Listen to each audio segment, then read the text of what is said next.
All right, this is John Reed. I'm now live with Brian Solis, who's overcome some technical difficulties. Welcome, Brian. Hey, thank you so much. How are you, man? I'm doing well. I'm doing well. Now, the origins of this are kind of funny because, Brian, you actually sent me, I'm not going to say a spam, but I was on your email blast list about your book. Now, in your defense, you said this is the first time in several years you had done that. So I pinged you back and I was like, Brian, great, but you know, honestly, if we can't do something more one-on-one, then it probably wouldn't work. And you're right back and you said, well, let's do this. And so I give you credit, man. You stepped up from the automated email send, and here we are. Yeah, well done. thanks. Oh boy. Well, yeah. I tried to be as transparent as possible. I have this list I've built of some great people over the years, and I never use it. But this was a big moment in my life, and so thanks for giving me a shot and replying, and here we are. Well, it's a good lesson, right? Instead of clicking unsubscribe, you try to engage with the person, and it turns out it works, right? So maybe we should rethink our assumptions a little bit on that.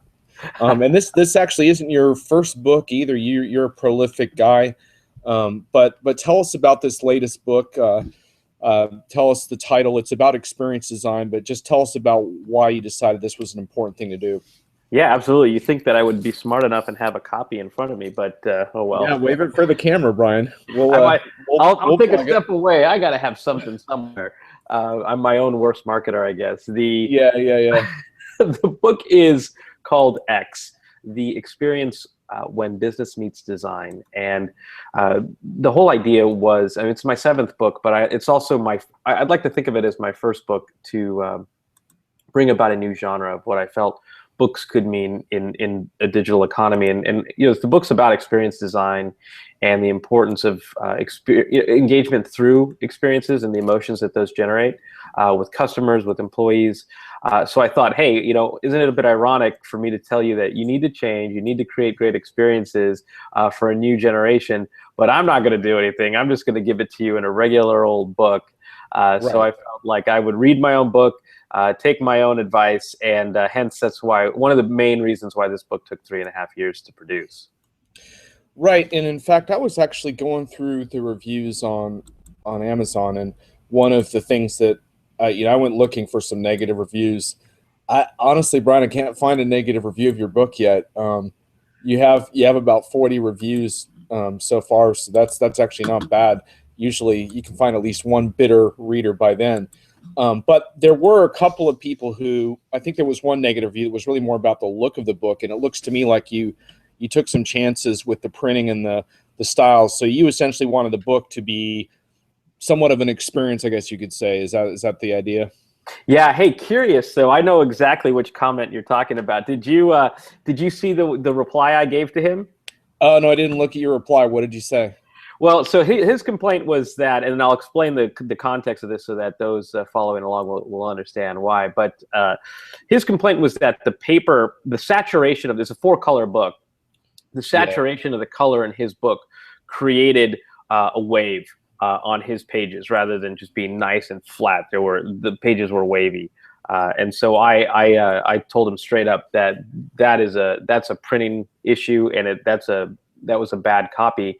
And I personally offered to send him one of my own stash, because they're for the most part they're about 95% of what I really set out to design. But every now and then you're going to get a bad apple. Oh yeah, totally. And I think what was interesting was that was really the thing that's provoked the most opinions on the reviews. Is people had strong opinions one way or the other about the look of the book. But that's interesting because most books don't really do that, and so I guess that's sort of what you were talking about. I mean, one thing that I was struck by, I mean, I'm sure you're the same way, but I have a little bit of resistance to some of the experience buzzwords and lingo. One of the reasons for that is I read a book on the experience economy that influenced my thinking a long, long time ago. You probably remember that book. Yeah, Joe Pine. Yeah, and I remember at the time that was a fundamental business book for me, and it was really more, it made me think about how I interacted with people, and I sort of made a vow to try to sort of give people experiences, right? Mm-hmm. And of course, as more of an independent consultant and publisher and whatever, it's a lot easier for me to do that, right? Doing it at scale is a whole nother matter. And so I guess that's the thing, is like, well, why are we starting to pick up momentum on this now? Because honestly, we've been trying to deal with this for a long time. And you had a stat in your book on this. You cite a Bain & Company study of 362 companies. 80% of those companies thought they were delivering a so-called superior experience, but in truth, only 8% of them were. So that's a good starting point. Give us your thoughts. Well, yeah. So the problem was, and this is one of the reasons. I mean, this book was challenging on many fronts, right? Not just the design, but the idea that the word experience means so many things to so many people, and that is part of the challenge, right? If you ask somebody in customer service or customer support what the word experience means versus advertising, design, creative, UX, web, what have you, mobile, everybody has a different answer to it. But Right. it's all very micro in terms of their perspective, and not that that's a bad thing, right? That's just the way businesses are designed, to focus on their fiefdoms and excel as best they can. But the word experience, it's the word that's actually, you can't debate what it means, and the biggest aspect of what it means to me is not just in words, but also how it feels, right? Or how it looks, or how it smells, or all of the aspects around the senses. And when you look at experiences in that regard, you can take a step back and look at, well, in every moment of truth throughout the customer journey or the customer life cycle, there are these experiences that just happen, right? They're emotional reactions to a moment, and they all add up to something. The thing about that something is we sort of don't know what that is, right? We have sort of irrelevant or off-base metrics to sort of say, hey, does this customer really like us? Are we in alignment with our brand promise? Right. But more so, it's just left to chance. So what if brands and businesses actually thought about what the experience people should have in every one of those moments, and then what it should add up to? If you created this sort of architecture for experiences, then the whole infrastructure of businesses and how it executes that at the product, service, design level could actually be something a little bit more meaningful. So I don't think that businesses or executives, per that stat, actually go out and say, hey, we don't care about customers at all, or we don't care about customer experience. I just don't think they know what it is, right? They don't live the brand the way that their customers do. They don't go through life the way that their customers are changing. And they have this sort of legacy perspective in how they're watching the future unfold that is rooted in cognitive bias. So with that said, I think taking a step back and looking at what experience could be, and bringing it to life at an emotional level, at a sensory level, it almost becomes the new foundation for brand, product vision, aspiration, engagement, relationships, and it really changes how your company would work together to make that happen. Right. And just to be clear, you're kind of putting a few different buzzwords in a blender here to try to help us make sense of this, because you're basically taking what you call BX, or brand experience, combining it with UX, user experience, and CX, customer experience. And I kind of think I know what you're getting at there, because if I have a really good user experience on your website, but I have a crappy experience in your call center, then the overall experience has broken down. So you're trying to sort of weave together these various pursuits that brands have been involved with. Is that where you're coming from there?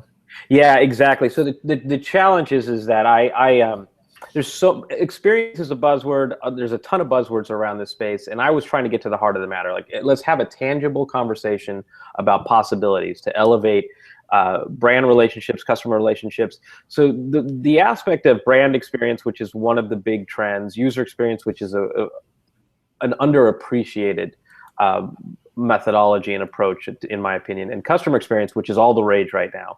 The one thing that they all share is the letter X, right, which just stands for experience. So my point was just drop all the individual efforts, bring them all together, and work towards something that's both, that you could look at a higher level, but also start to be practical about it in everyday engagement, in every facet of the business. So there's no reason why none of these groups should collaborate. And one of the main reasons why I think UX is underappreciated is that a lot of the disciplines behind UX, and people and empathetic design should be blown out of proportion from just a website perspective, and get into the C-suite to look at human beings from a human-centered design angle in order to develop things that are relevant, that matter, that are that you can create alignment around. And that's, to some extent, or to great extent, what Joe Pine and his co-author, I can't remember his first name, Gilmore, were getting at in the experience economy back in the day, was looking at things beyond products, right? And if you look at that, connected customers, younger customers, they don't want products, they want experiences. So that means that how you approach them, how you engage them, is not unlike what we're starting to see with the Ubers of the world or the Tinders of the world. They're turning simple transactions into full-blown experiences, and once they taste it, they do not want to go back to doing business as usual, right? So they start to judge every company. So think about now what that means to your insurance industry, what that means to your bank, what that means to your shopping, your groceries. All of these things now are going to start to emulate this innovation and disruption that's taking place on these new fronts, because they're experiential, not transactional. Right. And getting back to that survey information from Bain and Company, only 80% of those companies surveyed, according to their customers, were delivering a so-called superior experience. So what's the secret of those 8% as you perceive it? It's intentional, right? The whole idea of experience is that it has to be driven by a purpose. So what do I want to do? What do I want to what impact do I want to have? What's the experience that people have today, and how do I want to improve it? So those are all intentional, and when you're intentional about it, that means that you have to do things differently in order to execute, right, and to measure. So some of the companies, I study a lot of this. The book X is the result of a lot of research I've done around digital transformation and innovation. And those are probably overused words too, but they are what they are. But what I had learned inside of that research was that companies are changing specifically because they're recognizing that the new customer and the new employee, and by new, I don't just mean kids, millennials, what have you. I just mean anybody who lives an active digital lifestyle. They just expect things differently. They think differently. Their values evolve over time, and so trying to pursue that is I call it the undercover boss moment. It's that show where even though it has the same ending every episode, there's that gift of empathy that happens when the executive sees the world through the eyes of his customer or her employees, and says something like, "I forgot what it was like." Right, and then they change, and they promise to change, and then it's intentional. So how you change how people work, who works together, what the roles are, is all now driven by this very human, empathetic purpose. And that's why that 8%, I think, is succeeding where others aren't, and it's just simply because they're looking at new ways to compete. The only thing I would sort of take issue with, and I'm not sure if you're saying this exactly, but a lot to me of these companies that are held up as these pioneers in experience are really just doing a great job a lot of times with an app, like the Starbucks mobile app, for example, has gotten all kinds of praise, and I've actually enjoyed using it, but I've had issues with things like topping up money and some credit card related issues, and the call center and tech resolution stuff was hell, and so for me, it's like some of these app darlings get exposed once you get into the customer resolution side of things. Oh yeah, well, I have this quote. I don't think it made it into the book, or maybe it did. It said, "I love calling customer service. Said no one ever." The challenge is that you have a company like Starbucks that's incredibly innovative on its technology front, especially in its retail experience. It's because you have sort of a new infrastructure of what essentially is a chief digital officer, a chief marketing officer, and a CIO, all working together for this sort of rapid prototyping and iteration, innovation, experimentation, etc. But what you still don't have, and this is what digital transformation is all about, is this sort of evolution into the entire experience, the entire journey sort of being stitched together Right. through one common vision and through one common purpose and to one common standard, right? So this is, I guarantee you that at a near point in the future, Starbucks will have that nailed probably far before anyone else. But you're taking 40, 50 years of philosophical approaches to customer engagement and Right. having to reel it back in. And that philosophy started with outsourcing to scale, to save money, to improve efficiencies and optimization, et cetera. But with that came a whole bunch of bullshit metrics, a whole bunch of horrible experiences, a lot of reluctant customer relationships, and executives didn't care because there was this standard that everybody in the industry just sort of agreed to, that this is what we're going to do. Yeah. Someone comes along and starts doing it better, and lo and behold, you get a taste for it, and now it creates sort of this rolling momentum. Brian, when we talk about customer experience, a lot of times certain companies come to mind that we always wheel out as cutting edge. In your research, have you found any that surprised you, that there were companies that were maybe more conventional brick and mortar, or just companies where you wouldn't expect how much great work they've done on this issue? Well, one of the examples, I tell the examples of companies like Telstra Hmm. that really approached customer experiences or just experiences from retail innovation. So they reimagined what a store could be, so much more than actually Apple did, which I thought was pretty fascinating. But they also felt the pain of the customer going through the call center.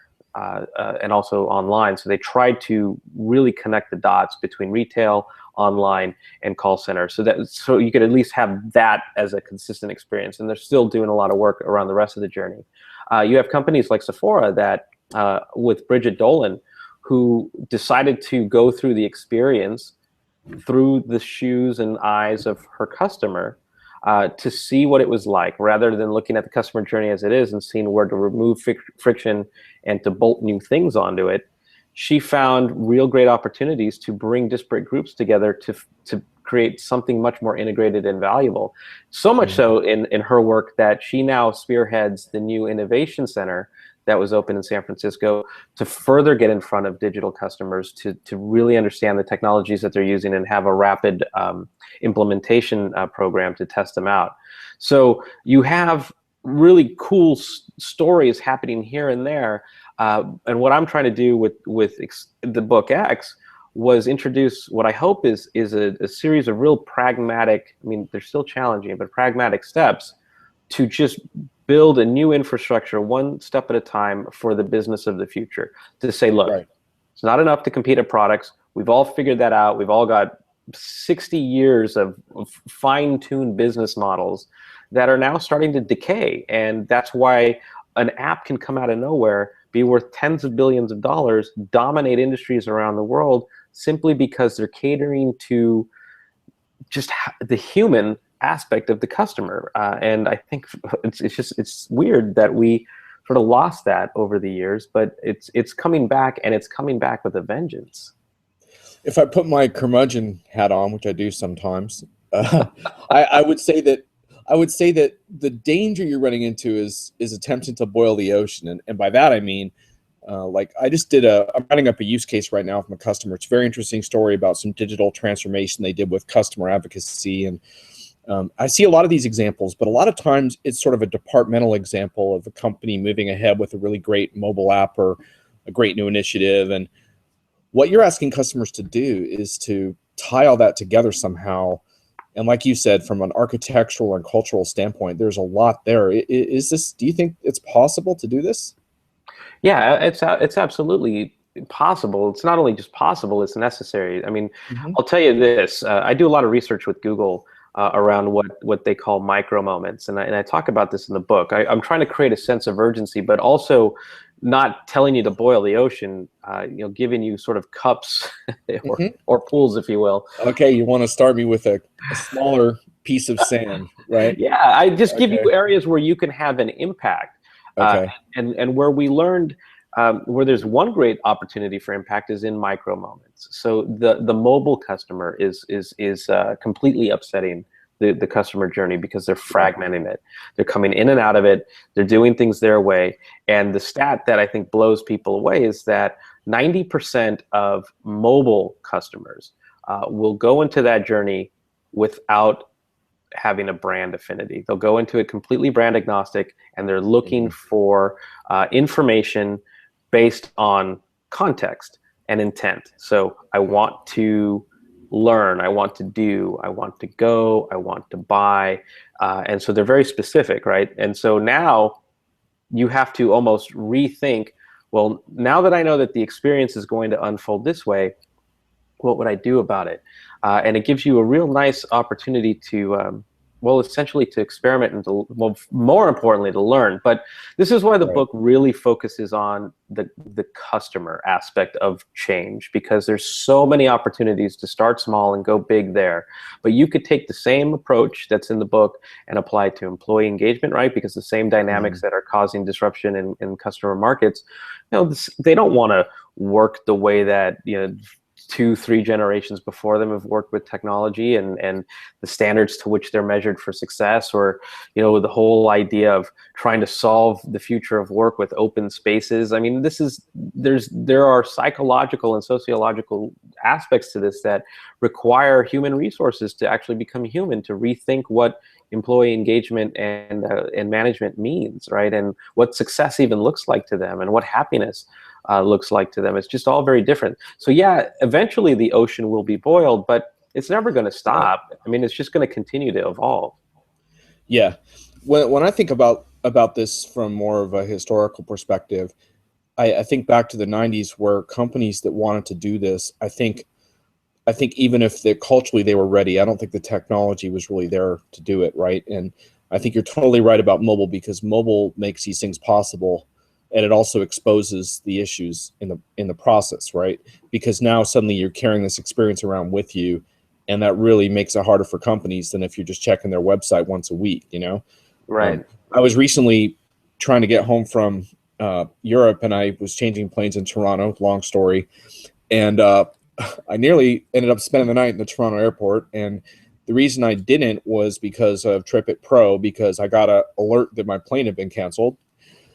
And I was like, that's very interesting, because I'm sitting in customs. So I'm like, that's a fairly useful piece of information. So I walk up to my airline service counter, and not to name names, but Air Canada. And you know, they were like, oh, we don't know. I don't think that flight's been canceled. Let me check. And they check on their computer. Oh, yeah, that flight has been canceled. And, you know, long story short, they took care of me, and they did a nice job, and they got me on the only possible flight, and whatever. Wow. Running through the airport, you know, whatever, you know, the usual thing. So I'm sitting here, I'm thinking like, well, what prevented Air Canada from providing me with that type of thing? Because without TripIt Pro, like, I would have been screwed. And I'm thinking that there's a lot of issues around siloed data, and, you know, and real-time information. And so I think the technology is there, but I don't know that the data is integrated properly in a way that allows real-time actions. Well, I mean, you're exactly right. I mean, but what you're also getting at is the fact that none of the data and the processes, right, do not connect. And that's part of the challenge, right? So customer support on the back end versus CRM versus frontline, they don't talk to one another, and the data that they do have is slow and archaic. I mean, have you looked at their screens? I mean, it's unbelievable. Right. Yeah. And so, of course, all of this costs money, and it takes training, and in many ways, new expertise. But I mean, look, right now, the airlines especially, but same with cable industries, telephone companies, they all force upon customers reluctant relationships, right? I mean, this is a problem. Until something new comes along, right, and it becomes a runaway success, there's no real sense of urgency. So what I try to do with X is, I'm a hopeless optimist, right? I understand that I'm not going to be able to sit in front of any executive and say, hey, man, you know, your back end sucks. As a customer, this is horrible. You know, because they're still making money, and they live in a world where they're having to report to quarter, shareholder, stakeholders, what have you, right? So, lo and behold, the customer's still giving us money. We must be doing something right. Let's just try to find opportunities to improve what we can. You know, I know what we'll do. We'll come up with an app, and yeah. So what I think, though, is that as an optimist, I see the opportunity to show where they can seize opportunities where they are not today, right? How to grow markets, how to reach new customers, because otherwise there's just going to be something that comes along, even for the airline industry, that's going to cater to people in very interesting ways. So I'll give you an example of this, right? So Capital One, about a year or two ago, acquired a UX, probably one of the premier UX shops, certainly one of the first, called Adaptive Path. And the headlines read everywhere. Why did a bank acquire a UX firm? I think they acquired a UX firm because my research shows that if you look at highly connected customers, same with micro moments, they do not view the bank the way you and I look at a bank, right? They don't think about credit cards the way you and I think about credit cards. They think about these things as experiences, the way that they look at Uber as not a car service, but as a way of just sort of facilitating a lifestyle choice, or making you and I having lunch together, and Uber is going to make that possible. That's about it. So you think about UX's role in that. It's understanding people. It's coming at this from an empathetic view, and when you apply it with human-centered design, chances are you would think of the bank or the idea of a bank much differently, right? Whereas today we look at it as, well, let's improve this, let's change this, let's have some screens for people to use, let's offer free Wi-Fi, but that's iteration versus innovation. Yeah, and I've always said to the customer experience gurus who claim that customers are in control, I always feel like that's almost always in direct proportion to how monopolistic that industry is, right? So, in the taxi world, I have a lot of control right now. I have numerous apps I can summon a ride with, but I don't get the feeling that Facebook cares about me. And I know Google doesn't, because I've tried to email them, So I think now Facebook can try to bake some of that into their design and try to anticipate my problems. But otherwise, I don't really get that from them. And the one thing that I think is really interesting, though, Brian, and I know we have to wrap shortly, but I wanted to ask you a little bit about segmenting customers by desirability or profitability, because I went into my Slack back channel and asked some of my friends about my experience with travel, because I thought, maybe I'll rip out a post on this. And someone said, well, a lot of it has to do with your status with the airline. And the person said they have status with Delta, and so they're getting great experiences like that from them. Right. And I said, well, that really surprises me. But I said, on the other hand, the words John Reed, status, and Delta have never been used in the same sentence before. So that's probably part of my problem. So is this the kind of thing where you think this is going to help all customers have a better experience, or are you advising companies more to focus on certain desirable segments and start there? Look, there's no doubt that desirable segments are you can't ignore them. They're amongst your most valuable in many ways, in many different ways, valuable customers for consistency standpoint, right? You sort of need that core, but at the same time, you can't completely screw everybody else over either, right? And I think that this is a learning curve for a lot of executives, because the way that they measure success today is much different than what I'm asking them to look at. Because if you can actually solve for better experiences for people and let people understand that it's not just the airline, right? It's every facet of the airport that contributes to the experience. Even though Delta is not responsible for TSA, it still sucks to get from that into that airport, through security, to the gate. There's factors that you aren't in control of, but you have to be empathetic for, right? Just look at the face of any ticket agent or any flight attendant. Right? Just many of them are just unhappy. So looking at just from any matter of ways, right? Do you really need to squeeze another couple inches, so that somebody's knees are in their neck? Maybe these are areas that we have to start to explore to deliver smaller, better experiences, so that we cater to people differently, but everybody feels like they're being heard and they're being listened to, or they're being smiled at. And those are the little things that start to count, right? Because what's not going to change, and this is the core point, is that your customers are becoming much more narcissistic. They are in control of their own experience. they're not just in control. It's not the customer is always right. They're just in control of their own experiences. So they Right. will go to do anything and say, they will go anywhere, say anything, as long as they're heard in their, what I call the ecosystem, right? So if airlines or any industry does not cater to the accidental narcissist, they are going to find themselves slowly losing relevance. And that doesn't play out overnight. It just plays out over time. And Yeah. that's, you just open the door to disruption. Well, Brian, I hope you're right. I wish we could keep talking, but I've talked to you over your hard stop. For folks watching and listening, Brian was a super good sport. This is totally unscripted, and he's put up with my cynical jabs and his teasing about his email. Brian, is there any closing thoughts that you wanted to cover that we didn't get a chance to? Now, just that there's a lot of UX, UI, and human-centered design that went into the book's design that I'd love for you to check out. Just building a book that wasn't just beautiful, but building it from scratch to be relevant after studying how people use phones and how they retain information, how they learn. So I drank my own Kool-Aid to see what I could come up with as well, and it took a long time. It was very challenging, but I hope you like it. I hope it helps you. Well, as someone who has more books trapped inside me than I've gotten out into the world, I admire the accomplishment. Hope it works out for you, and good luck rallying these companies around this, because it would be better for all of us if this works. So, thanks a lot, Brian. I appreciate the opportunity. Cheers. Yeah, definitely. Cheers.